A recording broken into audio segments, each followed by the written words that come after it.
एक नन्हे गांव में एक चरवाहा रहता था जिसकी जीविका उसकी गायों के दूध पर निर्भर थी। वह प्रतिदिन अपनी गायों को हरियाली से भरे मैदान में चराने के लिए ले जाया करता था। एक दिन कुछ साधु उस गांव में आए जो कृष्ण के परम भक्त थे। वे उसी मैदान में एक यज्ञ की आयोजना कर रहे थे और पेड़ों के पत्तों पर श्री कृष्ण नाम अंकित कर रहे थे।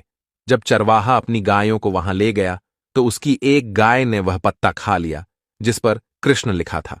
शाम होते होते जब सभी गायें वापस गौशाला में आईं तो उस गाय ने कृष्ण का नाम जपना शुरू कर दिया। ये देख अन्य गायें उससे पूछ बैठीं, तुम ये क्या कर रही हो? गाय ने उत्तर दिया, श्री कृष्ण का नाम मेरे भीतर समा गया है और अब मैं कृष्णमय हो चुकी हूं। वह बिना रुके कृष्ण का नाम जपती रही, जिससे अन्य गायों ने उसे अपने समूह से अलग कर दिया। सुबह जब चरवाहा दूध दूहने आया तो उसने देखा कि वह गाय बाहर खड़ी है। उसने उसे वापस अंदर ले आया, लेकिन जैसे ही वह चला गया बाकी गायों ने उसे फिर से बाहर धकेल दिया। चरवाहे ने सोचा, इस गाय के साथ क्या समस्या है कि अन्य सभी उसे दूर कर रहे हैं? कहीं उसे कोई रोक तो नहीं? चिंतित चरवाहे ने गहन विचार के बाद उस गाय को ले जाकर एक सुनसान जंगल में छोड़ दिया।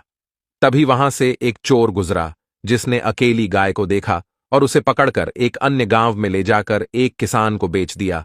इस प्रकार उसने कुछ धन अर्जित किया। वह किसान जब गाय को अपने साथ ले गया तो देखा कि वह अभी भी कृष्ण का नाम जप रही थी। किसान ने इसे अनदेखा करते हुए उसके दूध को बेचना शुरू किया और कृष्ण के नाम के जाप से दूध अधिक मीठा और अमृत तुल्य होता गया। धीरे धीरे उस दूध की प्रसिद्धि चारों ओर फैल गई और लोग उसे खरीदने के लिए आने लगे, जिससे किसान धनी होता गया।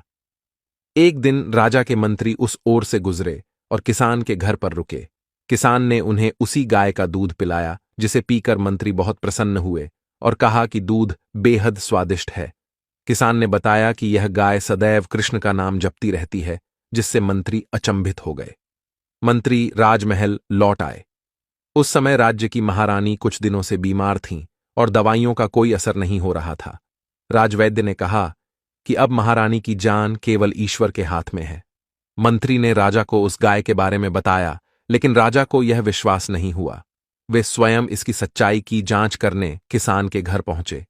जब उन्होंने खुद गाय को कृष्ण कृष्ण कहते सुना तो वे आश्चर्यचकित रह गए। राजा ने किसान से उस गाय को मांगा। किसान ने विनम्रतापूर्वक कहा कि गाय के जाने से उसकी आमदनी प्रभावित होगी। राजा ने उसे गाय के बदले बहुत सारा धन देने का प्रस्ताव दिया। किसान ने सहमति व्यक्त की और गाय को राजा को सौंप दिया। राजा गाय को लेकर महल में लौट आए और गाय अब महल में रहने लगी। गाय निरंतर कृष्ण का जाप करती रही और महारानी उसके दूध का सेवन करती रही।